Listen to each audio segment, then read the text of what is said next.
Akademi Perawatan atau Akbar Maluku kini resmi beralih status menjadi Sekolah Tinggi Kesehatan atau STIKES RS Profesor Dr. J.A.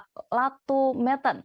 Peresmian ditandai dengan penandatanganan prasasti oleh Kepala Pusat Kesehatan Angkatan Darat, Mayor Jenderal TNI Dr. Purwo Setianto. Untuk informasi lebih lengkapnya terkait alih status sekolah tinggi ini, kami sudah terhubung dengan rekan Salma. Silakan dengan laporan Anda.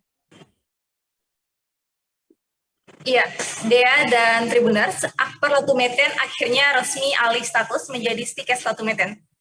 Peresmian STIKES Latu Meten ini ditandai dengan penandatanganan prasasti dan penguntingan pita oleh Kepala Pusat Kesehatan Angkatan Darat, Mayor Jenderal TNI Dr. Purwo Setianto, Senin 18 Juli 2022 kemarin. Penandatanganan prasasti dan penguntingan pita ini disaksikan langsung oleh Wakakesdam, Karumkit, Kepala LL Dikti, hingga Ketua STIKES. Dalam sambutannya, Mayor Jenderal TNI Dr. Purwo Setianto mengucapkan selamat dan mendoakan semoga STIKES Latu Meten berkembang menjadi lebih baik lagi.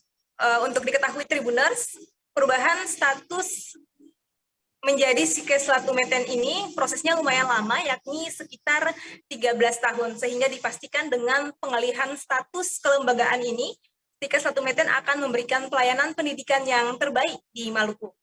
Dan Tribuners, sebagai informasi juga, dengan beralihnya status menjadi STIKES Latu Meten ini, ada jurusan baru yakni administrasi rumah sakit di STIKES Latu Meten. Sehingga sekarang di STIKES Latu Meten sudah ada 2 jurusan, yakni jurusan keperawatan dan jurusan administrasi rumah sakit. Ini juga menjadi satu-satunya kampus di Maluku yang punya jurusan administrasi rumah sakit. Demikian, Dea. Baik, terima kasih rekan Salma untuk informasi Anda. Selamat kembali bertugas. Terima kasih sudah nonton. Jangan lupa like, subscribe, dan share ya.